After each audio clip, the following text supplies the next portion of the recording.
धन्यवाद अमृतजी आणि सगळे. अ, सगळ्यांना दिवाळीच्या खूप खूप खूप सदिच्छा.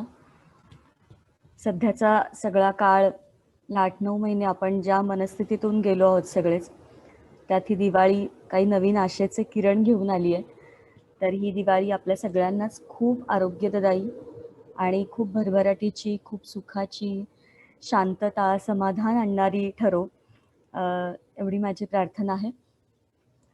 आजचं बोलणं म्हणजे कुठलीही रेडीमेड उत्तरं नाही आहेत. मार्गदर्शन नाही, कारण मी मार्गदर्शन करण्याइतकी मोठी नाही आहे. मी स्वतःला अजूनही विद्यार्थीच मानते. मी अजूनही शिकती आहे. अनेक व्यक्तींकडून, पुस्तकांकडून, जे जे अनुभव मला येतात त्या अनुभवातून, अनेक जी कामं उभी राहतात त्या कामांमधून, असं मी स्वतः खूप शिकती आहे. त्यामुळे मी अजूनही विद्यार्थी आहे. पण मला आत्तापर्यंत समजलेल्या काही गोष्टींचं मी तुमच्यासोबत शेअरिंग करणार आहे आणि त्यातून आपल्या सगळ्यांनाच काही उत्तरं मिळतील, काही प्रश्न नवे उभे राहतील, असं मला वाटतं. सुखी कुटुंबाचा कानमंत्र असा आजचा विषय आहे. खरं तर असं ठोस असं उत्तर आपल्या आयुष्यात कधीच कुठल्या प्रश्नावर मिळत नाही. आपण धडपड करत राहतो, प्रवास सुरू करतो. कुठल्याही दिशेने जाण्यासाठीचा प्रवास महत्त्वाचा असतो. आपण पावलं कशी उचलतोय, काय विचार करतोय, आपण मुळात सुरुवात करतोय का नाही, हे खूप महत्त्वाचं असतं. त्यामुळे असा ठोस उत्तरं आजच्या ह्याच्यातनं मिळतील की नाही मला माहिती नाही. पण आपण प्रयत्न तरी करूयात. कुठलंही काम उभं करण्यासाठी सुरुवात करावी लागते. त्या कामाची दिशा ठरवावी लागते, त्याचं नियोजन करावं लागतं. त्याचं पहिलं पाऊल म्हणून आपण अशा कार्यक्रमांकडे बघावं असं मला वाटतं. कुटुंबात सगळ्यात सुरुवातीला येतो तो मी. म्हणजे आपल्याकडे कायमच असं म्हटलं जातं की मीला कायम बाजूला ठेवायचंय. पण खरं तर मला उलटं वाटतं, की मी कसा आहे, मी कशी आहे, माझ्याशी माझं नातं कसं आहे, हे खूप महत्त्वाचं असतं. आणि मी कसं आहे आणि मी कशी आहे, हे मी माझ्या स्वतःवरून ठरवलंय, स्वतःचा विचार करून ठरवलंय, आत्मपरीक्षण करून ठरवलंय, की इतरांच्या मतांवरून ठरवलंय. आणि मी नेहमी तसंच ठरवते का, की लोक मला जे काय म्हणतात, लोकांनी मला जे लेबलिंग केलं आहे, त्याच्यावरून मी कसं वागायचंय, माझा स्वभाव कसा करायचा आहे, मी काय बोलायचंय, मी कसं वागायचंय आणि मी कशा पद्धतीने राहायचंय, हे मी ठरवतेय का? खरं तर या सगळ्या विश्वाच्या पसाऱ्यामध्ये आपण अगदी एक कण असतो छोटासा. आपल्यापेक्षाही खूप खूप काम करणारी माणसं असतात. खूप माणुसकी असणारी माणसं असतात. समाजासाठी, घरच्यांसाठी, या जगासाठी काही केलेली अत्यंत उत्तुंग अशी माणसं आपल्याला भेटत असतात. आधीच्या पूर्वसुरींची परंपरा असते आपल्यासमोर. त्यामुळे आपण जे काही आहोत, ते अत्यंत एक मातीचा कण आहोत, असं मला नेहमीच वाटतं आणि असं काम करणाऱ्या सगळ्यांनाच वाटावं. पण तरीसुद्धा मी अत्यंत युनिक आहे. कारण माझं दिसणं, माझं वागणं, माझं बोलणं, माझा स्वभाव, माझ्यातले गुण, दोष असे सगळे 100% दुसऱ्या व्यक्तीत असूच शकत नाही. त्यामुळे ही जाणीव आपल्याला आहे का, की मी अत्यंत युनिक असं व्यक्तिमत्व आहे. मी खूप वेगळी आहे किंवा मी खूप वेगळा आहे सगळ्यांपेक्षाही. ही जाणीव आणि त्याचबरोबर इतकी लोकं काय-काय काम करत असतात, इतकी लोकं मोठी असतात. त्यांच्या तुलनेमध्ये मी एक छोटासा मातीचा कण.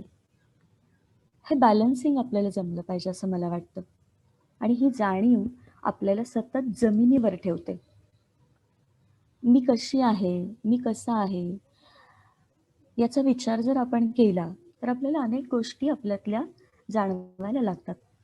आपल्यातले प्लस पॉइंट आपल्याला कळतात, आपल्यातले मायनस पॉइंट कळतात, आपल्या व्यक्तिमत्वातल्या त्रुटी आपल्याला कळतात आणि त्या त्रुटी अ, बाजूला करून, त्याच्यावर काम करून आपल्याला पुढे जायचंय. आयुष्यात काहीतरी मिळवायचंय. जन्माला सगळेच येतात. जन्माला सगळे येतात, आपसूक वाढतात. काही जण जाणीवपूर्वक वाढवले जातात, काही जण असेच वाढतात. काही जण मात्र ठरवून, काहीतरी विचार करून कुठल्यातरी कामाला सुरुवात करतात. विचार करून जगणं, स्पष्ट विचारांनी जगणं, हे मला माझ्या दृष्टीने खूप महत्त्वाचं वाटतं. जन्माला आलोत म्हणून वाढलोय, जगलोय. लग्नाचं वय आलं की लग्न केलंय. लग्न झालं म्हणजे मुलं झालीच पाहिजे. मुलं झाली आहेत आणि मग स्वतःचं घर घेतलंय, गाडी घेतली आहे. मुलांची शिक्षणं व्यवस्थित केली आहेत. छान घर बांधलेलं आहे. मुलं मोठी झालेली आहेत. त्यांचं करिअर व्यवस्थित झालेलं आहे आणि आता छान समाधानाने आयुष्याची अखेर करायची आहे. हे तर प्रत्येकाचंच असतं. पण त्याच्या पलीकडे जाऊन आपण काही काम करतोय का? आपण काही विचार करतोय का? पठडीतल्या जगण्याच्या पलीकडे आपण काही करतोय का? याचं भान सगळ्यांनी ठेवलं पाहिजे असं मला वाटतं. पुढचा मुद्दा म्हणजे माझं स्वतःवर प्रेम आहे का? मी मला पूर्णपणे स्वीकारलंय का? कुटुंबाच्या नात्यामध्ये आपण नेहमी असं म्हणतो, की माणसाला पूर्णपणे 100% स्वीकारावं, ती व्यक्ती, समोरची व्यक्ती जशी आहे, तशी आपण स्वीकारावं. हे जसं नात्याच्या बाबतीत, इतर लोकांच्या बाबतीत आपण करतो, तसंच आपण स्वतःच्या बाबतीत करतो का? मी मला आहे तसं पूर्णपणे स्वीकारलंय का? जो माणूस स्वतःवर प्रेम करतो, तो सगळ्या जगावरही प्रेम करू शकतो. प्रेम करण्याची ताकद अफाट आहे. ती आपल्यापासून कोणी हिरावून नाही घेऊ शकत. पण आधी स्वतःवर प्रेम केलं पाहिजे. आपल्याला आपण आवडलो पाहिजे. आपल्याला आपण आवडलो, की मग सगळा प्रवास खूप सुखकर होतो. मग कोणी बोललं, कोणी काही आपल्याला अपमानास्पद वागवलं, तरीसुद्धा थोडा काळ काहीतरी वाटतं, कारण शेवटी आपण संतही नसतो आणि दगडही नसतो. पण इतरांच्या मतांवरून मी कसा आहे किंवा मी कशी आहे, हे जर आपण ठरवत बसलो, तर पावलोपावली आपल्याला त्रास होणार आहे. पावलोपावली अ, आप आपला अपमान होईल असं वाटतंय. आपण दुखावले जाणार आहोत. पण त्यापेक्षा मी माझ्या दिसण्याबाबतीत, माझ्या असण्याबाबतीत मी समाधानी आहे का? हे आपण बघितलं पाहिजे. आणि जर आपण स्वतःवर प्रेम करत असू, आपण स्वतःच्या सगळ्या अस्तित्वाबाबत खूप आनंदी असू, तर तो आनंद आपण इतरांनाही देऊ शकतो. महत्त्वाचं म्हणजे काळानुसार बदलण्याची माझी तयारी आहे का? की मी मागचंच काहीतरी धरून बसलोय. मी खूप रिजिडिटी दाखवतोय सगळ्याच बाबतीत. मागच्या खूप काही गोष्टी खूप चांगल्या आहेत. अनेक आपण असे प्रत्येक गोष्टीचा काही अनुभव घेण्याची गरज नसते. आपण मागच्या काही लोकांनी सांगितलेलं, लिहून ठेवलेलं याच्यावर विश्वास ठेवतो आणि तसे वागतो. पण त्या सगळ्या परंपरा आंधळेपणाने आपण स्वीकारत नाही आहोत ना, हे नक्की बघितलं पाहिजे. काळानुसार आपण स्वतःमध्ये काही बदल करतो आहोत का? मी असाच आहे किंवा मी अशीच आहे, असं खूप कौतुकाने लोक सांगत असतात. पण असं नाही. तुम्हाला काळानुसार बदलण्याची, स्वतःमध्ये काही बदल करून घेण्याची, अशी तयारी तुम्ही दाखवताय का? हे खूप महत्त्वाचं आहे. नवीन-नवीन शिकण्याची तुमची तयारी आहे का? हे पण खूप महत्त्वाचं आहे. नवीन-नवीन का शिकायचं? की तुम्ही सतत अ, विद्यार्थी असलात, तर आयुष्याचा प्रवास खूप सोपा होतो. नवीन-नवीन शिकत राहिलो, की आपल्याला एक छान ऊर्जा मिळते, छान आत्मविश्वास येतो.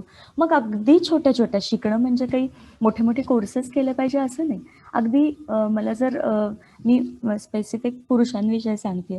समजा मला भांडी घासणं जमत नाहीये, मला स्वयंपाक जमत नाहीये, तर अशा छोट्या-छोट्या गोष्टींपासून मी सुरुवात करतोय का? छोटी-छोटी कामं मी स्वतःची करतोय का? मी करतीये का? अगदी बाया असतील तर फक्त स्वयंपाक. मग मला प्लंबिंगचं काही जमतंय का? मला वस्तू दुरुस्त करण्याचं काही जमतंय का? इतके छोटे, छोटे, छोटे बदल, असं छोटं-छोटं शिकणं हे सुद्धा अत्यंत महत्त्वाचं असतं. त्यांनी आपण कायम एक आपल्याला ऊर्जा मिळते आणि मग ती ऊर्जा आपल्याला आनंदी जगण्यासाठी खूप महत्त्वाची असते, असं मला वाटतं. याचबरोबर माझं व्यक्तिमत्व कसं आहे? म्हणजे आयुष्यात 3 गोष्टी खूप महत्त्वाच्या असतात. नातेसंबंध, पैसा आणि आत्मविश्वास, आत्मभान. तर मी माझं व्यक्तिमत्व कसं आहे, मी सगळ्यात पैशांना महत्त्व देते, का मी नातेसंबंधांना महत्त्व देते, की मी माझ्या आत्मसन्मानाला महत्त्व देते? हे तीनही मुद्दे पूर्ण आयुष्यभर खूप महत्त्वाचे आणि उपयोगी असतात. म्हणजे जर माझ्या सहवासात येणाऱ्या व्यक्ती पैशांनाच अवाजवी महत्त्व देणाऱ्या असतात, म्हणजे हे तिन्ही घटक आपल्या आयुष्यात खूप महत्त्वाचे आहेत. नातेसंबंधही तितकेच महत्त्वाचे आहेत, पैसाही तितकाच महत्त्वाचा आहे आणि आत्मसन्मान हाही तितकाच महत्त्वाचा आहे. आपला आत्मसन्मान सततच कुणी जर दुखावत असेल, तर आपण तिथून निघून जाणं, शांतपणे पण ठामपणे सांगणं, की नाही हे मला नाही चालणार आहे, मला हे नाही आवडत आहे. हे करणं पण खूप तितकंच महत्त्वाचं असतं. आणि नातेसंबंध, पैसा आणि आत्मसन्मान या तिन्ही गोष्टी आयुष्यात तितक्याच महत्त्वाच्या असतात. पण माझी पर्सनॅलिटी, माझं व्यक्तिमत्व कसं आहे? मी जास्त महत्त्व पैशांना देते, की मी नातेसंबंधांना देते, की आत्मसन्मानाला देते? हे ज्याचं त्यानी आपल्या स्वतःचा विचार करून ठरवायचं असतं.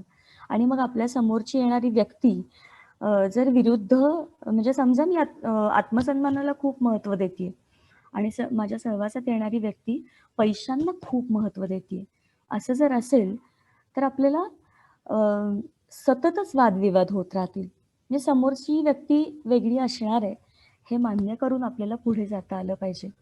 त्यामुळे स्वतःला आहे तसं स्वीकारणं, स्वतःतल्या त्रुटींवर काम करणं, स्वतःतल्या ज्या काही चांगल्या गोष्टी आहेत, त्याबद्दल समाधानी असणं, स्वतःवर हे सगळं स्वीकारून स्वतःवर खूप खूप प्रेम करणं, हे कुटुंबाच्या एकूण आरोग्यासाठी खूप महत्त्वाचं असतं असं मला वाटतं. स्वतःनंतर कुटुंबात येतो तो आपला जोडीदार, सहचर, आपली पत्नी किंवा अ, नवरा. तर मग माझं व्यक्तिमत्व जर असं आहे, तर माझ्या जोडीदाराचं व्यक्तिमत्व कसं आहे? त्याचं व्यक्तिमत्व कुठल्या गोष्टींना जास्त महत्त्व देतं, त्यानुसार पण आपल्या घरात वादाचे प्रसंग किती 50% येतात की 100% येतात, की रोजच आपण कडाकडा भांडत बसतो किंवा आहे त्या गोष्टी स्वीकारून पुढे जाऊ. तर हे सगळं त्याच्यावर ठरतं. त्यामुळे आपल्या जोडीदाराची पर्सनॅलिटी, जोडीदाराच्या व्यक्तिमत्त्वाचा प्रकार कुठला आहे, हे पण आपण नक्की बघितलं पाहिजे. सहवासाने अनेक गोष्टी सहज होतात. तसेच अनेक गोष्टी बिघडतात सुद्धा. म्हणजे आपल्याकडे असं आहे, की कोणी जर एखादा माणूस जर भलं नसेल इतरांच्या दृष्टीने किंवा एखादी मुलगी जर व्यवस्थित वागत नसेल किंवा एखादा मुलगा व्यवस्थित नसेल, म्हणजे चौकटीतलं जे आपलं आयुष्य त्याच्या पेक्षा वेगळं काही वागत असेल, कुणी व्यसनी असेल, कुणाचा स्वभाव चांगला नसेल, तर आपल्याकडे खूप ठोस उत्तर दिलं जातं, की लग्न करून टाका म्हणजे सुधरेल, सगळं व्यवस्थित होईल. खरं तर असं नाहीये. लग्न करून अनेक गोष्टी, जर असं टोकाचं कोणी वागत असेल, तर त्या व्यक्तीचं लग्न करून प्रश्न सुटत नाही. प्रश्न बिघडतात, समस्या जास्त मोठ्या होतात. कारण त्या व्यक्तीचं तर सगळं बिघडलेलंच असतं गाडं. त्या व्यक्तीच्या बरोबर जे नातं तयार होतं ज्या व्यक्तीचं, दुसऱ्या व्यक्तीचं, त्या व्यक्तीचं आयुष्य पण खूप त्रासदायक होतं आणि मग मुलं झाली, तर त्या मुलांचंही आयुष्य त्रासदायक होतं. अशी अनेक कुटुंब आपण आपल्या अवतीभोवती बघत असतो आणि ती वर्षानुवर्ष त्यांना प्रश्नांची उत्तरं शोधायची नसतात. त्यांना कोणाची मदत घ्यायची नसते आणि मग ते अख्खं कुटुंब खूप त्रासातनं जातं आणि त्याच्याभोवती त्यांच्याशी निगडीत जी माणसं असतात, तर ती माणसंसुद्धा अशीच त्रासातनं जातात. पण त्यावर मार्ग काढायचा असतो, हे त्यांना माहितीही नसतं किंवा कधी-कधी मार्ग काढायचीच तयारी नसते. सतत प्रश्न सांगत बसणं, असा एक स्वभाव काही माणसांचा असतो. तर आपल्या जोडीदाराचा स्वभाव कसा आहे, याच्यावरही आपल्या कुटुंबाचं स्वास्थ्य, जसं माझा स्वभाव कसा आहे, यावर माझ्या कुटुंबाचं स्वास्थ्य अवलंबून आहे. तसंच माझ्या जोडीदाराचा स्वभाव कसा आहे, आमच्या दोघांचं एकमेकांशी वागणं कसं आहे, याच्यावरही कुटुंबाचं स्वास्थ्य खूप अवलंबून असतं. सहवासाने अनेक गोष्टी सुकर होतात असं म्हणतात, पण काही गोष्टी बिघडतात सुद्धा. मग यात तोल कसा राखायचा? मी आणि माझा जोडीदार नक्कीच भिन्न असणार आहोत. वेगळे स्वभाव असणार आहेत. आमच्या दोघांचं वाढणं हे वेगळ्या वेगळ्या परिस्थितीत असणार झालेलं आहे. अ, मग ती सामाजिक परिस्थिती असेल, आर्थिक परिस्थिती असेल, कौटुंबिक परिस्थिती असेल, स्वभाव असतील. माझ्या नवऱ्याचं किंवा माझ्या बायकोचं वाढणं हे वेगळ्या परिस्थितीत झालेलं आहे. त्यामुळे आपण दोन्ही व्यक्ती या पूर्णपणे वेगळे असणार आहोत. हे आपण नक्की, ह्याची खूणगाठ आपण आपल्या मनाशी नक्की बांधली पाहिजे. एकमेकांमधलं साम्य शोधून आपण वागत असतो आणि ते जर नाही सापडलं तर मग खूप त्रागा होतो. आपल्याला असं वाटतं की एवढं सगळं साधं कळत नाही का? हे नाहीच आहे या माझ्या जोडीदाराकडे, कसं राहायचं मग मी? पण मग तो त्रागा, तो आपला त्रास वाचवता येईल का? तर मग आपल्या एकमेकांच्या व्यक्तिमत्वातले पूरक गुण कोणकोणते आहेत? म्हणजे माझ्या स्वभावातल्या या गोष्टी आहेत, माझ्या एकूण आयुष्यातल्या गोष्टी महत्त्वाच्या आहेत. त्यासाठी पूरक ठरणारे गुण आपल्या जोडीदारामध्ये कुठले आहेत, याचा विचार केला पाहिजे. आणि मग त्या पूरक गोष्टींचा आपल्या पुढे जाण्यासाठी, आपला काही प्रवास चांगला होण्यासाठी कसा उपयोग होईल, याचा पण नक्की विचार केला पाहिजे. काही प्रश्नांची उत्तरं कधीच सापडत नाहीत. म्हणजे आपण खूप प्रश्नांची उत्तरं शोधण्याच्या मागे धावत असू, खूप त्रागा करत असू, तर आपण हे नक्की लक्षात ठेवलं पाहिजे की काही प्रश्नांची उत्तरं कधीच मिळत नसतात. काही समस्या सुटत नसतात. आपण त्याच्यावर काम नक्की केलं पाहिजे. त्या सोडवण्याच्या दृष्टीने आपण विचार केला पाहिजे. पण ती जेव्हा शोधूनही उत्तरं सापडत नाहीत, तेव्हा काय करायचं? तर जीवनसाथ अभ्यास मंडळ म्हणून गेली 22-23 वर्ष एक अभ्यास मंडळ चालतं, जे अनिलदादा भागवतांनी हे अभ्यास मंडळ सुरू केलं. अनिलदादा भागवत आता नाही आहेत. अनिलदादा भागवत आणि बालभवनच्या संचालक आणि मुलांमध्ये काम करणाऱ्या शोभाताई भागवत या दोघांचा बरीच वर्ष सहवास मला लाभला. त्यांच्या जीवनसाथ अभ्यास मंडळात आम्ही नियमितपणे जातो. तर शोभाताईंशी बोलताना एकदा शोभाताई असं म्हणाल्या होत्या की काही प्रश्नांची उत्तरं सापडत नाहीत, तेव्हा त्यांची गाठोडी करून माळ्यावर टाकून द्यायला पाहिजेत. हे प्रश्न सुटणार नाहीयेत, या प्रश्नांची उत्तरं मिळणार नाहीत, तर मग त्यांचं गाठोडं करून माळ्यावर टाकूयात. म्हणजे आणि मग पुढच्या गोष्टींवर आपल्याला काम करायला सोपं जातं. तर असे अनेक प्रश्न असतात की जे सुटणार नाहीत असं म्हणून आपल्याला खूप त्रागा होतो. पण सगळेच प्रश्नच नसतात अहो सुटत आयुष्यात. त्यामुळे काही प्रश्नांची गाठोडी माळ्यावर टाकून द्यावीत. म्हणजे मग पुढच्या गोष्टींकडे लक्ष आपल्याला देता येतं. माझं असं व्हायचं की काही गोष्टी कळतच कशा नाहीत माझ्या नवऱ्याला. असा मला खूप त्रास व्हायचा, राग-राग व्हायचा, चिड व्हायची खूप. आणि मग जीवनसाथ अभ्यास मंडळात जायला लागल्यावर असं कळलं की तिथल्या ज्या गटचर्चा होतात, तिथल्या ज्या इतर अनिलदादांशी बोलणं व्हायचं, शोभाताईंशी. आणि मग लक्षात आलं की हो, अरे खरंच आहे. आपल्याला काही गोष्टी कळतात, त्या समोरच्याला कळत नाहीत, असंही असू शकतं की. सगळ्या आपल्याला कळणाऱ्या गोष्टी समोरच्याला कळतातच. त्यांनी त्या कळूनच तसंच वागलं पाहिजे आपल्या मनासारखं, असं नाही होणार आहे. आणि मग ती एक शांतता आली की हो, खरंच काही लोकांना काही गोष्टी कळत नाहीत आणि हे खरंच आहे. कोणी मुद्दामून आपल्याला त्रास द्यायला कधी काही वागत नसतं. जाणीवपूर्वक जोडीदाराला त्रासच द्यायचा आहे, असे वागणारी खूप अपवादाने उदाहरणं असतात. सगळ्या संसारांमध्ये अशी उदाहरणं नसतात. त्यामुळे अनेक गोष्टींचा त्रागा करण्यापेक्षा आपल्याला पूरक गुण कुठले कुठले आहेत, एकमेकांना मिळून कुठलं काम चांगलं करता येऊ शकतं, याचा नक्की दोघांनी शांतपणे बसून विचार करावा. आणि कुठलेही प्रश्न संवादाने सुटतात. गप्प राहण्याने सुटणार नाही, त्रागा करून सुटणार नाहीत, चिडचिड करून, रागराग करून, भांडण करून तर अजिबात सुटणार नाहीत. संवादाने अनेक प्रश्न सुटू शकतात, पण त्यासाठी कुटुंब संवाद हा खूप महत्त्वाचा आहे. कुटुंब बैठक महत्त्वाची आहे. आठवड्यातून एकदा सगळे मिळून बसलेत, आठवड्याभरात काय झालंय याची चर्चा केली, काय काय खटकलंय, काय काय चांगलं वाटलं, काय काय आत्ता आपल्याला केलं तर छान वाटेल, काय काय करता येईल आणखीन, हे सगळं बोलण्यासाठी कुटुंब संवाद, कुटुंब बैठक ही खूप महत्त्वाची आहे असं मला वाटतं. त्यामुळे आपल्याला कोणी मुद्दामून त्रास द्यायला घरात कोणी वागणार नाही, हे नक्की लक्षात ठेवूयात. त्यांनी आपले अनेक प्रश्न सुटू शकतात. किती ताणायचं हे पण आपण बघितलं पाहिजे. तुटेपर्यंत ताणायचंय का, हेही बघितलं पाहिजे. याचा अर्थ असा नाही की जिथे कुटुंब विभक्त होतात तिथे सहन करत राहायचंय, असं माझं म्हणणं अजिबातच नाहीये.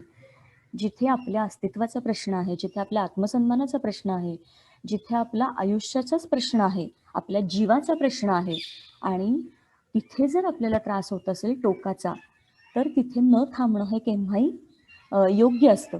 म्हणजे कुणाचा जीव जात असेल, तर नातं टिकवायचंच आहे किंवा कुटुंब टिकवायचं आहे असं नाही. व्यक्ती पण महत्त्वाची, जीव महत्त्वाचा आहे. त्यामुळे माझं असं म्हणणं नाही की कितीही त्रास झाला तरी टिकूनच राहायचंय, असं नाही. आपल्या जीवाचा प्रश्न आला असेल तर नक्की आपल्या मुलांच्या जीवाचा प्रश्न असेल तर मुलांचा हा नक्की विचार आपण केला पाहिजे. यासाठी काय पाहिजे म्हणजे मी बोलतेय ते सर्वसामान्य कुटुंबांविषयी बोलते. जिथे टोकाच्या समस्या आहेत तिथे समुपदेशकाची नक्की मदत घेतली पाहिजे. समुपदेशकाच्या मदतीने पण काही होत नसेल आणि काही मानसिक समस्या असतील तर सायकायट्रिस्टची नक्की मदत घेतली पाहिजे, उपचार करून घेतले पाहिजेत. टोकाचं व्यसन असेल तर तिथेही मदत घेतली पाहिजे. आर्थिक प्रॉब्लेम्स असतील तर आर्थिक तज्ज्ञांची मदत घेतली पाहिजे. त्या समस्येच्या स्वरूपानुसार आपण मदत नक्की घेतली पाहिजे. पण सर्वसामान्य जे जगणं आहे त्याच्यामध्ये रोजचे येणारे संघर्ष आहेत, रोजचे येणारे ताण आहेत, तर ते आपल्याला सोडवता नक्की आले पाहिजेत आणि ते सोडवता येत नसतील तर मदत ही अगदी निःसंकोचपणे घेतली पाहिजे. समुपदेशनाकडे जाणं किंवा हे काही चुकीचं नाहीये हे आपल्या लक्षात आलं पाहिजे. म्हणजे जसं आपल्याला ताप आला, शरीराला ताप आला तर आपण डॉक्टरकडे जातोच की नाही, तसंच मनाला ताप आला की मदतीची गरज लागते आणि ती मदत आपण नक्की घ्यावी. पण आत्ता मी जे बोलते ते एकूण सर्वसामान्य कुटुंबांविषयी. तर दोघांनीही नवरा बायको दोघांनी एकमेकांचा आदर केला पाहिजे, एकमेकांचा सन्मान राखला पाहिजे. मध्ये मी एका ॲक्टिव्हिटी सेंटरमध्ये, एका छोट्या शाळेमध्ये ॲक्टिव्हिटी घ्यायला गेले होते, मुलं आणि पालकांची. तर बरंच आमचं काय काय चालू होतं आणि तिथे 3.5 वर्षांचा एक मुलगा त्याच्या आईशी अत्यंत उद्धटपणे बोलत होता. "ए मम्मी, दे की गं हे. ए मम्मी, ते दे." म्हणजे वयाला न शोभणारं असं तो आईशी वागत होता आणि आई म्हणजे त्याची कोणीतरी गुलाम आहे, असं ते सारखं दिसत होतं. त्याचं बऱ्याचदा असं आईशी बोलणं पाहिल्यानंतर मी त्याला विचारलं, की "अरे तू मम्मीशी घरी पण असंच वागतोस का?" तर तो म्हणाला, "हो." "बाहेर पण असंच वागतोस?" तो म्हणाला, "हो." एक तर तो अगदी 3.5 वर्षांचा आहे त्यामुळे त्याला काय आपण सांगणार. तर मी म्हणलं, पण का रे तू असा गोड का नाही बोलत मम्मीशी?" तर तो म्हणाला, "पप्पा पण असंच वागतात की मम्मीशी. मी पण तसा वागतो." तर हा खूप मोठा सिग्नल मुलं आपल्याला देतात, की तुम्ही तुमच्या जोडीदाराशी कसं वागताय, हे बघण्यासाठी 24 तासांचा एक कॅमेरा आपल्या घरात लावून ठेवलेला असतो आणि तो म्हणजे आपली मुलं. तुम्ही प्रेमाने वागताय का? संवादाने प्रश्न सोडवताय का? का एकमेकांवर सतत ओरडताय? एकमेकांशी सतत भांडतायत? हे मुलं बघत असतात आणि त्यांच्या पुढच्या आयुष्यात त्यांनी इतरांशी किंवा स्वतःच्या जोडीदाराशी कसं वागायचं याचा पाया लहानपणी मुलांनी नात्यांचं कोणतं स्वरूप अनुभवलंय, पाहिलंय यावर ठरत असतो.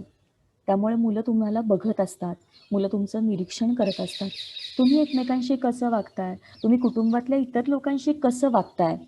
तुम्ही प्रेमाने वागताय का? तुम्ही एकमेकांना मदत करताय का? तुम्ही एकमेकांच्या अडचणीला धावून जाताय का? तुम्ही गोड बोलताय का? तुम्ही ओरडून बोलताय की भांडताय, सतत दोष देताय समोरच्याला, आपल्या वागण्याची जबाबदारी दुसऱ्यांवर ढकलतायत का?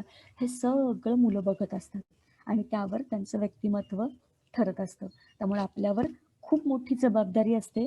आपण घरात कसे वागतोय, आपण समाजात कसे वागतोय, आपण बाहेर कसे वागतोय, आप आपण रस्त्यावर कचरा कसा टाकतोय, किती घाण करतोय, आपण सिग्नल मोडतोय का?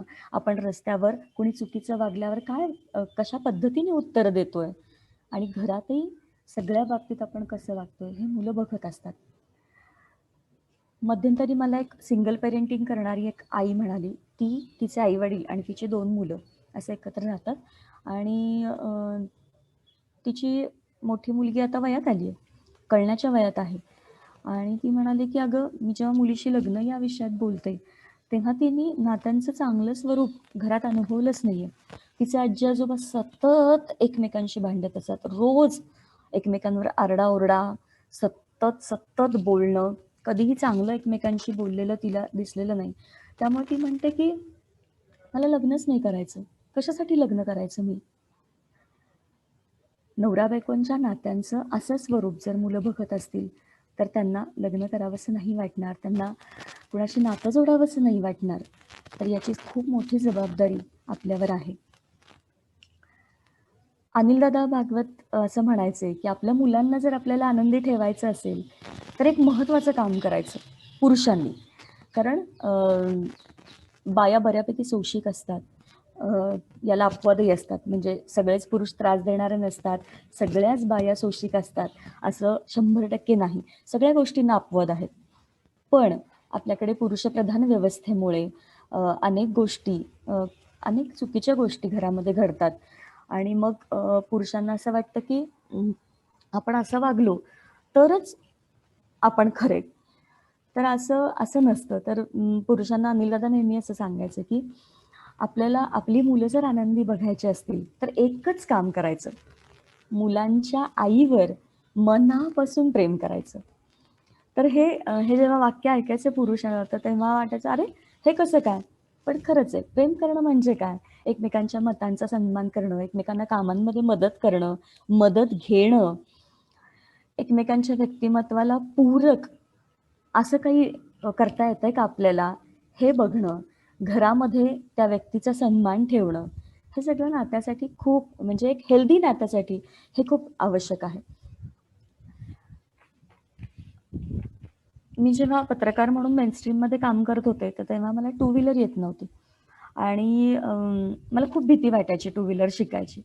तर माझ्या नवऱ्यानी मला असं सांगितलं, की "तुझ्या व्यक्तिमत्त्वातला हा खूप मोठा ड्रॉबॅक आहे, की तुला टू व्हीलर येत नाही. तुला स्वतंत्रपणे सगळीकडे जाता आलं पाहिजे, विसंबून राहता नाही आलं पाहिजे." तर त्यांनी मला खूप आग्रहाने टू व्हीलर शिकायला लावली आणि मग माझ्या नंतर लक्षात आलं, की अरे खरंच किती सोयीचं आहे आपल्या हाताची गाडी असणं, की आपण रिक्षावर किंवा बाकी सगळ्यावर अवलंबून न राहता पुढे-पुढे आपल्याला जाता येतंय आणि आपली कामं खूप छान मार्गी लागतात. तर ही एक छोटीशी गोष्ट झाली. तर अशा अनेक गोष्टी आपल्याला आपल्या जोडीदारासाठी करता येतात, की काय काहीतरी कमी आहे का? मग तिथे आपण मदत करू शकतोय का? तर हे नक्की बघावं. एकमेकांच्या उणिवा शोधून सतत टोचणी देण्यापेक्षा त्या समजुतीनं दूर कशा करता येतील यासाठी प्रयत्न आपण नक्की केले पाहिजेत घरामध्ये. हे नात्यासाठी खूप महत्त्वाचं आहे. सारखं तुला हेच जमत नाही, तुला हेच येत नाही, तू अशीच आहे, तू असाच आहेस किंवा तुम्ही असेच वागता. हे सतत बोलून स्वतःचाही त्रागा करून घ्यायचा, इतरांनाही सतत बोलत राहायचं. यापेक्षा काय-काय गोष्टी करता येतील, त्याने आपलं नातं जास्त चांगलं होईल, हा विचार केला पाहिजे. पण काही गोष्टी प्रयत्न करूनही सुटणार नाहीयेत, होणार नाहीये त्याच्यावर काही, तर त्या गोष्टी बाजूला करून पुढे जाता आलं पाहिजे. हे अ, हे असं आपण नाही वागलो, तर मात्र मग सतत भांडणं घरामध्ये, वातावरण खूप खराब असं सगळं होतं. आपण एकमेकांशी कसं बोलतो, घरात एकमेकांशी कसं बोलतो, हा टोन खूप महत्त्वाचा असतो. आपण सतत ओरडून बोलतोय का? उद्धटपणाने, उर्मटपणाने बोलतोय का? याचा विचार नक्की केला पाहिजे. कारण सतत भांडणाचा सूर घरामध्ये अशांती निर्माण करतो आणि मग ही अशांती एकूणच कौटुंबिक स्वास्थ्यासाठी खूप खूप धोकादायक असते. अनेक घरांमध्ये असं चित्र दिसतं, की बाई सतत काम करतीये. घरच्या, बाहेरच्या सगळ्या आघाड्यांवर एकटी लढतीये. तर काही घरांमध्ये असं चित्र असतं, की घरातली जी काही कामं आहेत, ती घरातली सगळ्यांनी मिळून पार पाडली आहेत आणि मग बाहेर पण गेलो आहेत. असं खूप छान चित्र, असं दोन्ही चित्र 2 घरांमध्ये दिसतात. आपल्याला ठरवायचंय, आपलं घर आपल्याला कसं हवंय.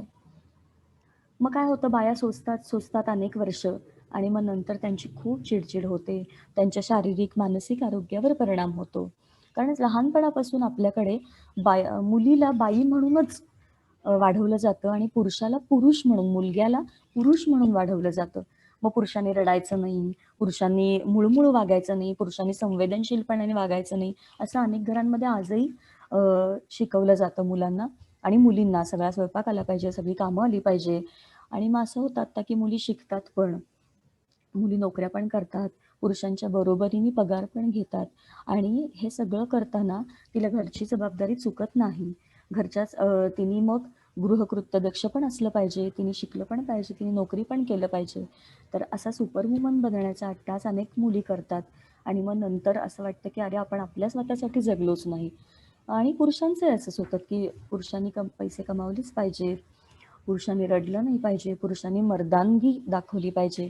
या सगळ्या ह्याच्यातनं मग अनेक गोष्टी, अप्रिय घटना समाजात घडत असतात. तर त्याचं मूळ आपल्या कुटुंबात आहे. आपण लहानपणापासून आपल्या मुलांना काय सांगतो आहोत, कुठले संस्कार करतो आहोत, माणुसकीचे संस्कार करतो आहोत का? चांगल्या वागणुकीचे संस्कार, एकमेकांना जपण्याचे, एकमेकांचा सन्मान करण्याचे, एकमेकांना आदर देण्याचे, एकमेकांना मनापासून प्रेम करण्याचे, असे संस्कार आपण घरातनं करतो आहोत का? हे आपण कुटुंब म्हणून नक्की बघितलं पाहिजे. मी, माझा जोडीदार, यानंतर येतं आपलं मूल.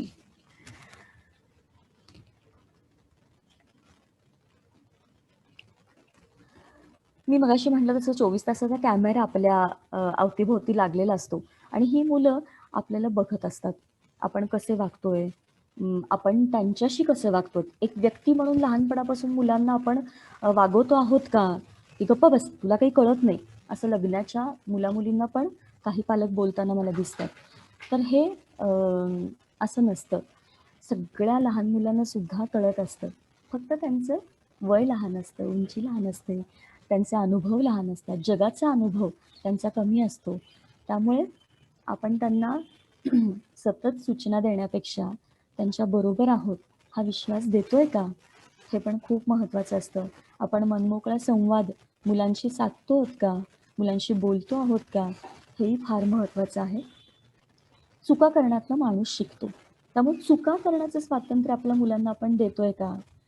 का मुलांनी छोटीशी सांडलवण जरी केली, तरी आपण आरडाओरडा करतोय आणि मग मोठ्यांच्या हातनं सेम तीच गोष्ट झाली, तर आपण गप्प बसतोय.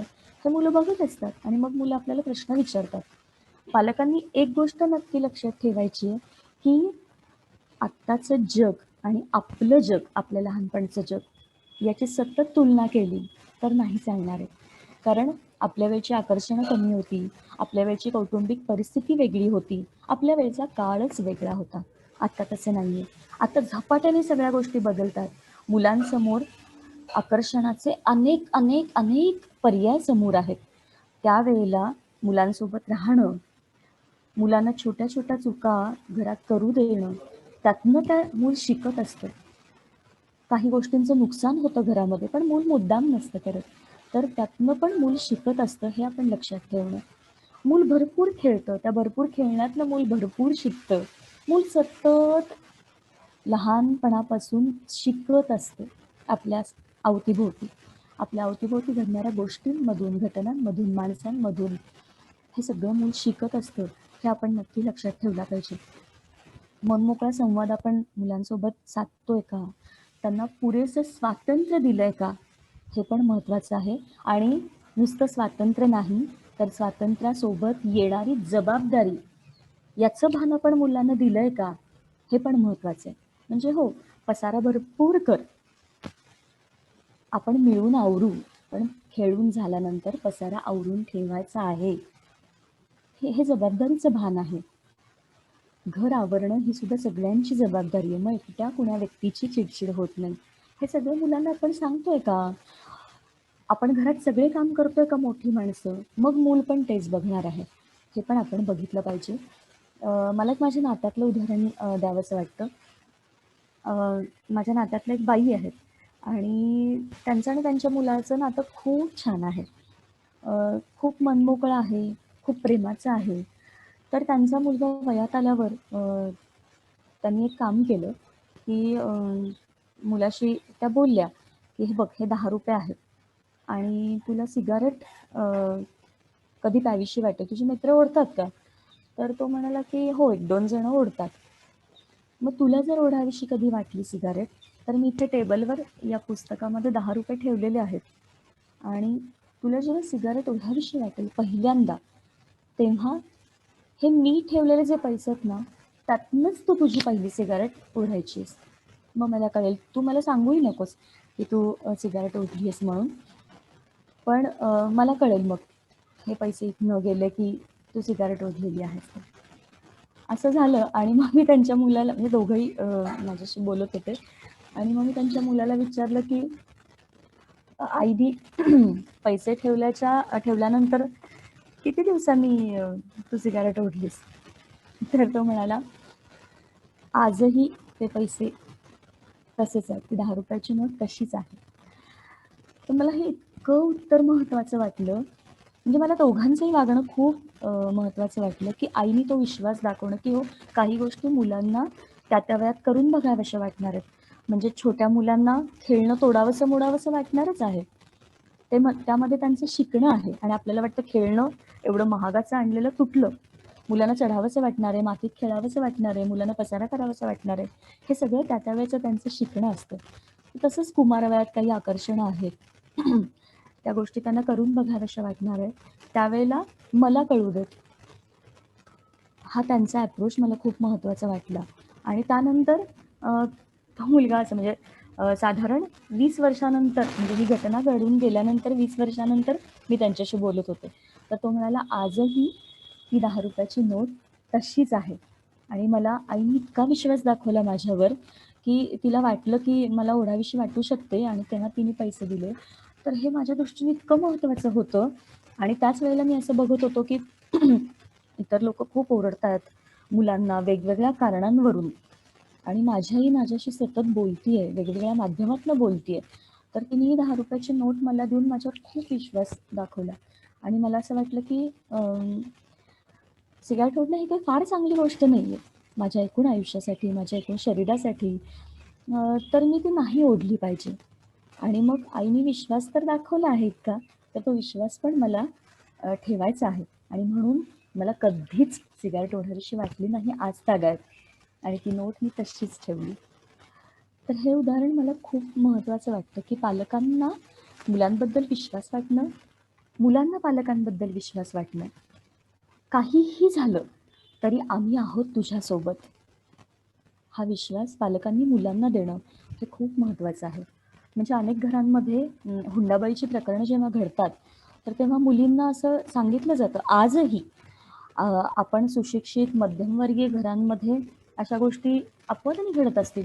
पण अनेक गावांमध्ये, अनेक जिथे आपलं घराणं, आपलं कुटुंब खूप महत्त्वाचं मानलं जातं, तिथे मुलाच्या आनंदाला महत्त्व दिलं जात नाही, ही पण तितकीच खरी गोष्ट आहे. तर तिथे असं होतं की तू तुझा प्रश्न निस्तारायचा. या घरातनं बाहेर पडलीस आणि ज्या घरात जाशील, त्या घरातनं 4 लोकांच्या खांद्यावरच बाहेर यायचं. हे जेव्हा असं असतं किंवा तुझे प्रश्न तू सोडवायचेस हे असतंच. मुलांना प्रश्न सोडवू नक्की द्यावेत. पण त्यातनं काही झालं तर आम्ही तुझ्यासोबत आहोत. हा विश्वास मुलांना देणं महत्त्वाचं असतं. त्यामुळे मग अनेक ठिकाणी आत्महत्याचे प्रकार घडतात, हुंडाबळी घडतात. तर तिथे आम्ही काहीही झालं तरी तू आमचं मूल आहेस आणि जसं मी कशी आहे, कसं आहे, मला स्वीकारणार आहे. माझ्या जोडीदाराला आहे त्या गुणांदोषांसकट मी स्वीकारणार आहे. तसंच माझ्या मुलाला मला स्वीकारता आलं पाहिजे आणि मनापासून प्रेम करता आलं पाहिजे. कारण तुम्ही जर प्रेम दिलंत, तर मूल स्वतःवर प्रेम करणार आहे. मुलाचं व्यक्तिमत्व त्यावर घडणार आहे, की अरे माझ्यावर प्रेम करतात माझे आई-बाबा, माझ्या घरातले लोक आणि मग ते प्रेम घेऊन ते मूल स्वतःवर प्रेम करणार आहे.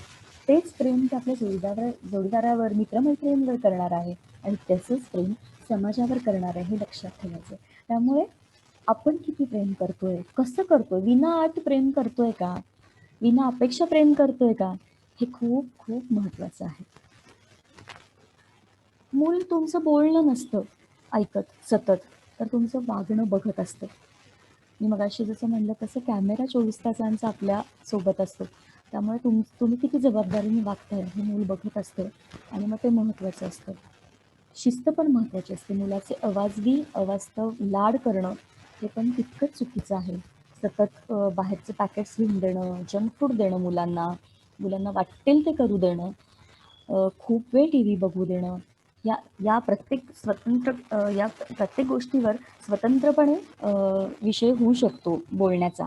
पण आता आपण जाता-जाता काही मुद्द्यांना स्पर्श करतोय. तर शिस्त पण महत्त्वाची आहे. स्वातंत्र्य देणं महत्त्वाचं आहे. स्वातंत्र्यासोबत येणारी जबाबदारी ही पण महत्त्वाची आहे, की तुला स्वातंत्र्य दिलंय, पण त्यासोबत काय-काय येतंय याचा नक्की विचार केला पाहिजे. हे जबाबदारीचं भान पालकांनी देणं महत्त्वाचं आहे. मुलांना प्रेमाचा स्पर्श देणं महत्त्वाचं आहे. जवळ घेणं महत्त्वाचं आहे. लहान मुलांना तर याची खूप गरज असते. वयाच्या एका नाजूक टप्प्यावर मग मुलं आपसूक तुमच्या बाजूनी, तुमच्या जवळ येत नाहीत. तर त्याही वेळा त्यांच्या वाटण्याचा आदर केला पाहिजे. मुलाला जर असं वाटत असेल, की सगळ्या गोष्टी नाही शेअर करायच्या तुमच्याशी, तर हो, त्या वयाच्या त्या गरजा असतात. त्या समजून घेतल्या पाहिजेत आणि मग त्या गरजांचा आपण आदर, सन्मान पण केला पाहिजे. मुलांना स्वावलंबन शिकवलंच पाहिजे. मुलगा, मुलगी कोणीही असो, त्यांना सगळी कामं करता आली पाहिजेत घरातली. त्यांचं कुणावाचून अडता कामा नये.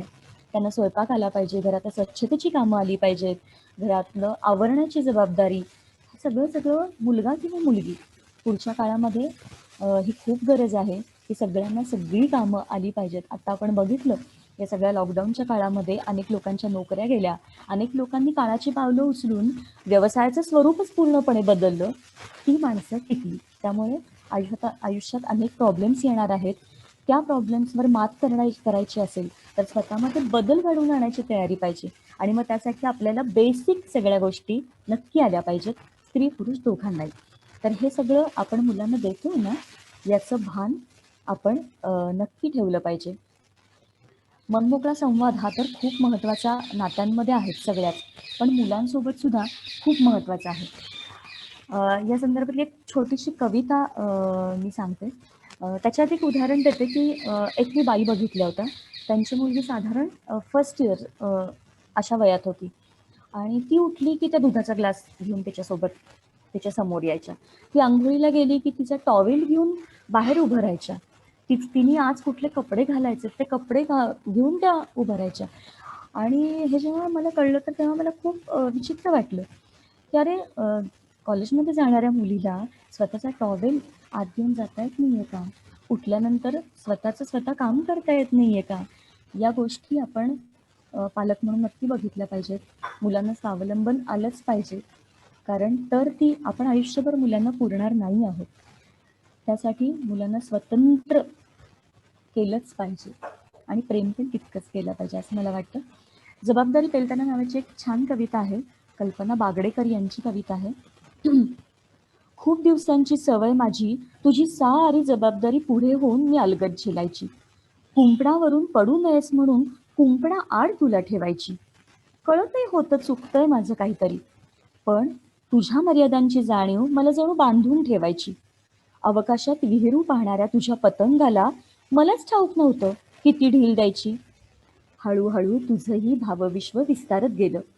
तुझ्या माझ्या नात्यात खूप मोकळेपण आलं. माझ्या आशंकेचं दडपण तूही जाणलंस. मलाच हळूहळू तू समजून घेतलंस. एकदा माझाच हात पकडून मलाच शिकवलंस ट्रॅफिकमधून रस्ता क्रॉस करायला. मग मीही अगदी मोकळी झाले.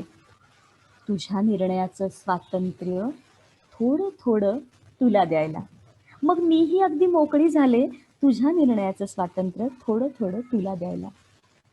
आपण मूल म्हणून असतो आपल्या पालकांचे, त्यानंतर आपण पालक होतो आणि मग काही काळाने आपली मुलं आपले पालक होत असतात.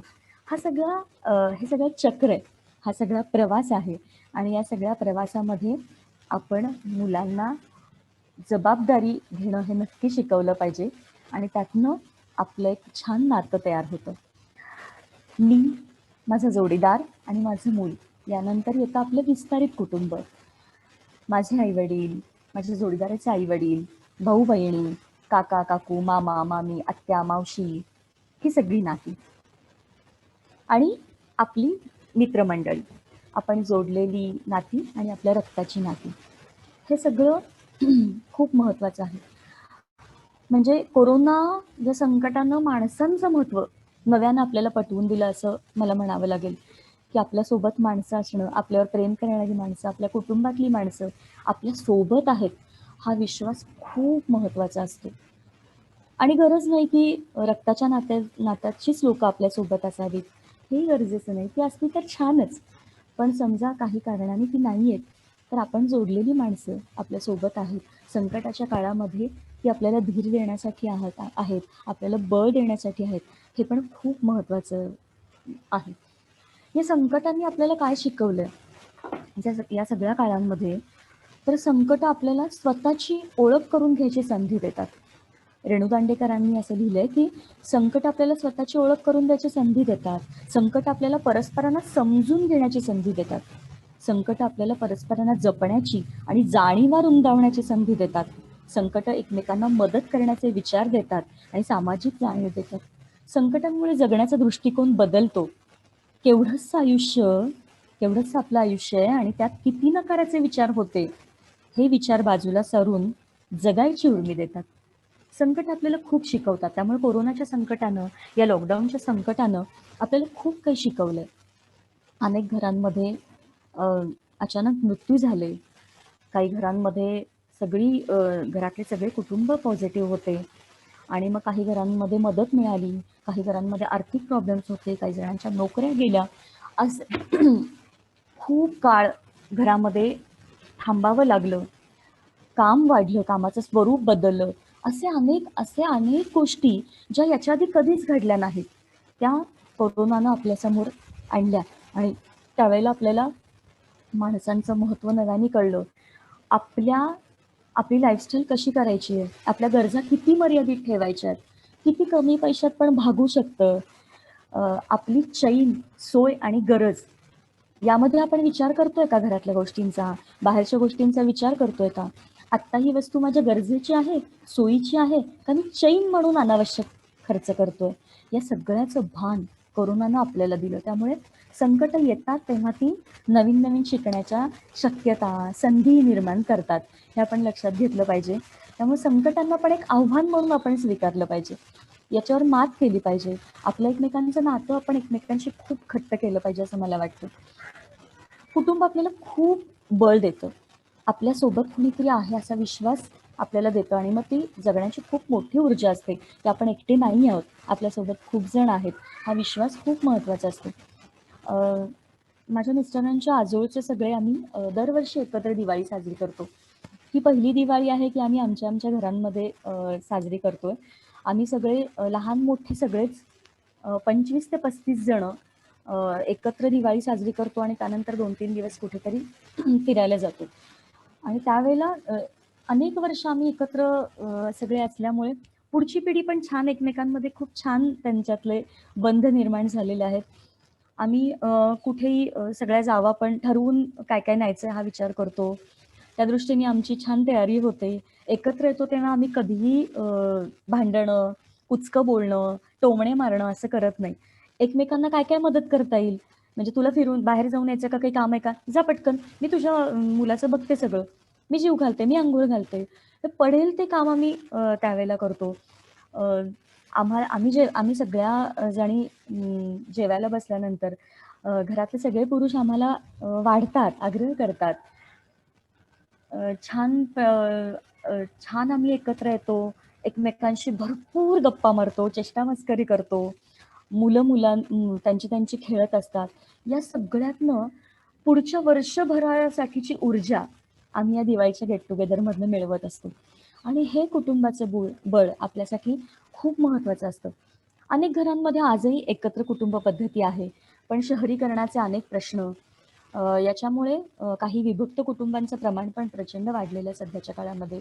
अ, विभक्त कुटुंब असू दे किंवा एकत्र कुटुंब असू दे, आपल्या मनातलं अंतर जास्त नाहीये ना, याचा आपण नक्की विचार केला पाहिजे.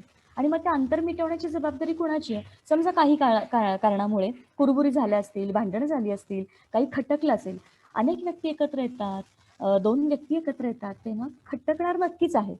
सगळ्याच गोष्टी आपल्या मनासारख्या नाही घडणार आहेत. सगळ्यात समोरच्यांच्या मनासारखं पण आपण नाही वागणार आहोत. पण आपलं मनातलं अंतर जर वाढत असेल तर दूर करायचं. तर जो माणूस शहाणा आहे आणि माणूसपणाच्या प्रवासात, नात्यांच्या प्रवासात, एकूण अ, विचारांच्या प्रवासात ज्या व्यक्तीचं पुढे पाऊल गेलेलं ना थोडं, त्यांनी प्रयत्न करायचा. त्यांनी नक्की प्रयत्न करायचा अंतर मिटवण्याचा, संवाद साधण्याचा.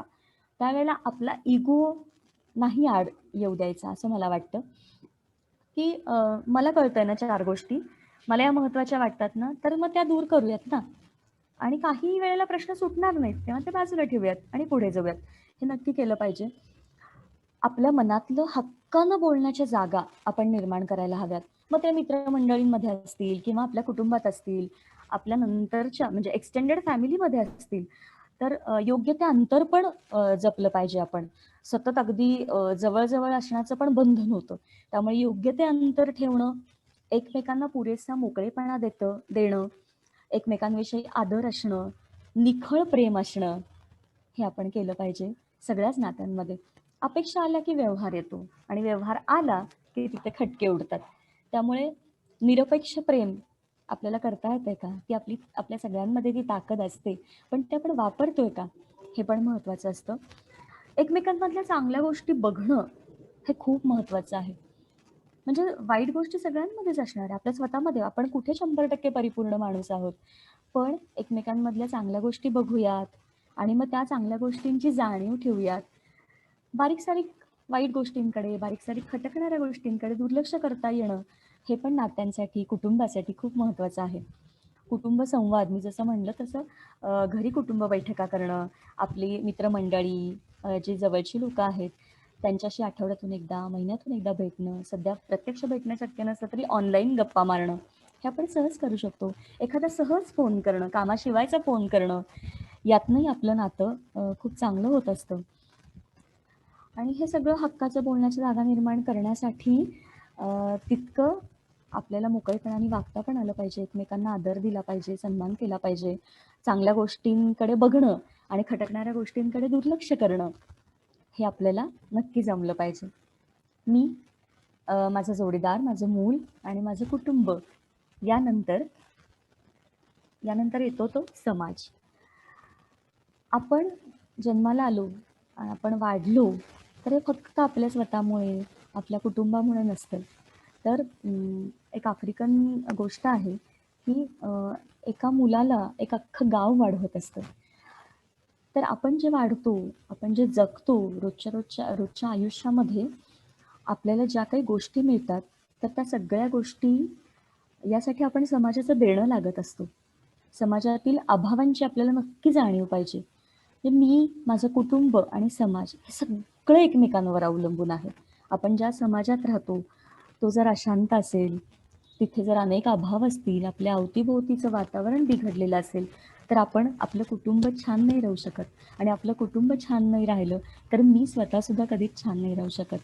त्यामुळे मी, माझं कुटुंब आणि माझा समाज हे सगळं एकमेकांवर खूप अवलंबून आहे.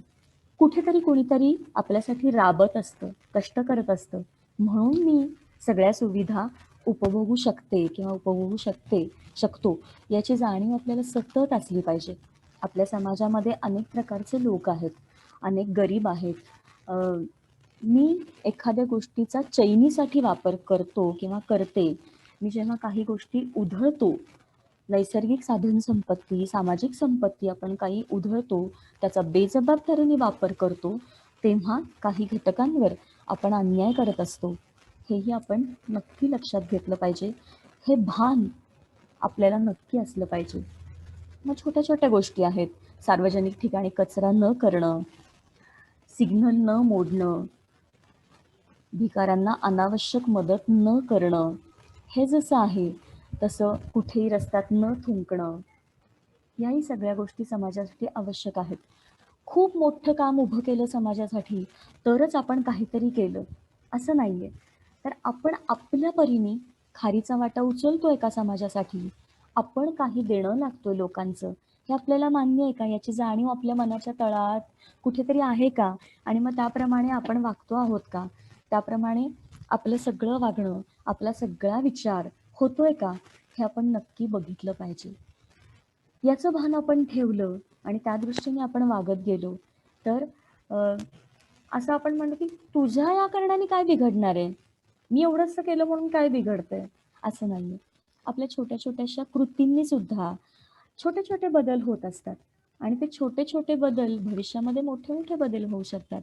त्यामुळे काहीच न करणं यापेक्षा काहीतरी करणं, छोटीशी तरी कृती करणं हे सामाजिक आरोग्यासाठी आणि आपल्या कौटुंबिक आरोग्यासाठी हे खूप महत्त्वाचं असतं. अशा अनेक छोट्या छोट्या गोष्टी आपल्याला सुचू शकतात रोजच्या जगताना. हवा, पाणी, ऊर्जा, लाईट याची उधळण न करणं, आपल्या घरामध्ये, कुटुंबामध्ये ती शिस्त सगळ्यांना लागणं, की ज्या खोलीत बसलो आहोत, त्याच खोलीमधले लाईट आपण चालू ठेवणार आहोत. अनावश्यक पाणी वाया नाही घालवणार आहोत.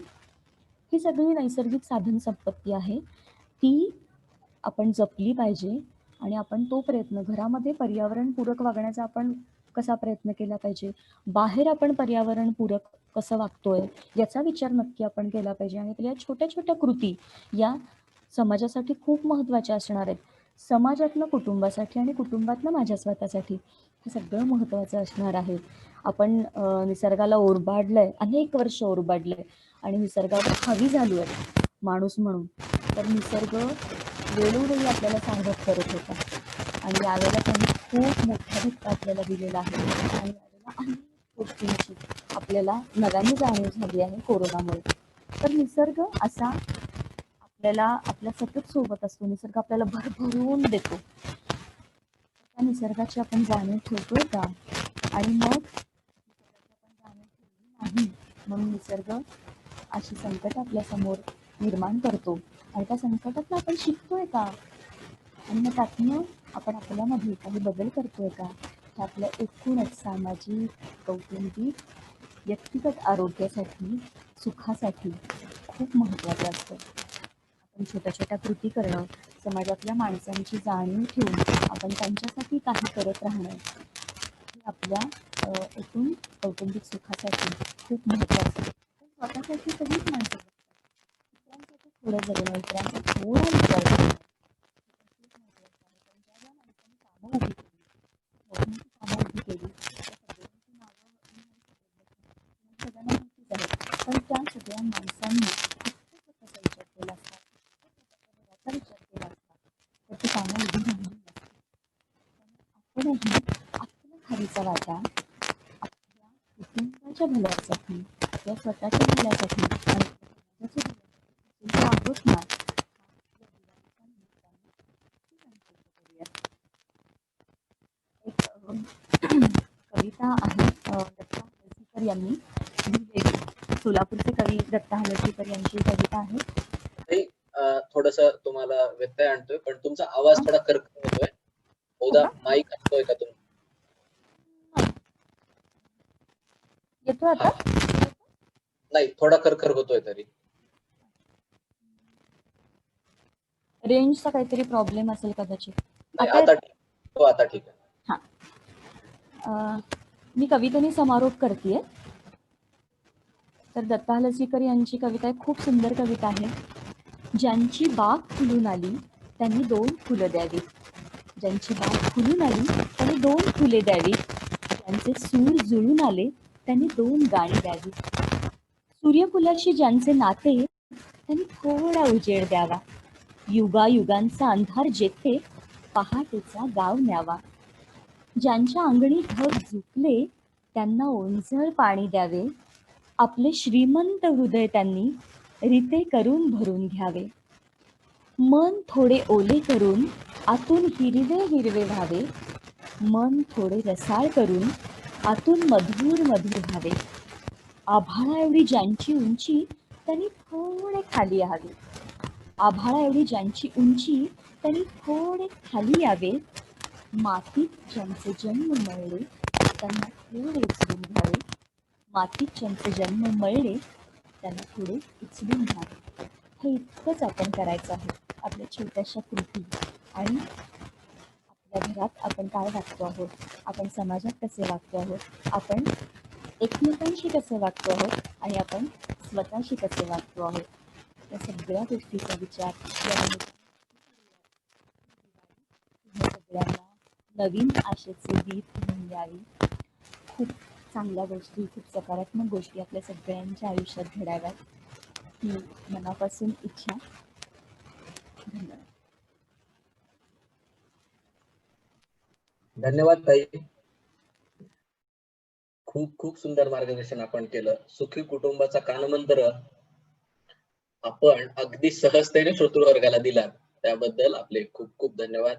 जोडीदारांच्या पूरक गोष्टींचा नातेसंबंध दृढ करण्यासाठी कसा उपयोग करावा, न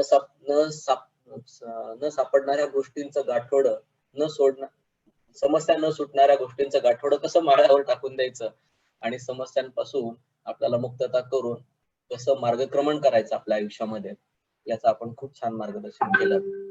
मी, माझा जोडीदार, आपलं मूल अशा तिन्ही आघाड्यांवर ह्या विषयांना न्याय देणं, इतक्या कमी कालावधीत न्याय देणं म्हणजे फार कठीण काम आहे, पण ते कठीण काम तुम्ही अगदी सोपं करून कमी कालावधीमध्ये हे सगळं आम्हा श्रोत्यांना सांगितलं, त्याबद्दल खूप खूप धन्यवाद. कार्यक्रमाचा पुढचा भाग म्हणजे मी सौ शुभांगी यांना विनंती करतो की त्यांनी आभार प्रदर्शन करावं.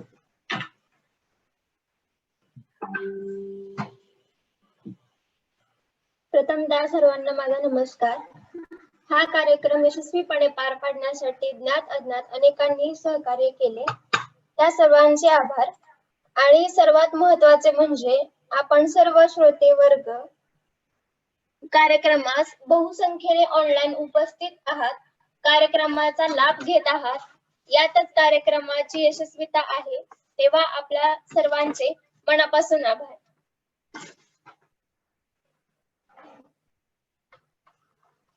यानंतर कार्यक्रमाची सांगता वंदे मातरमने होईल.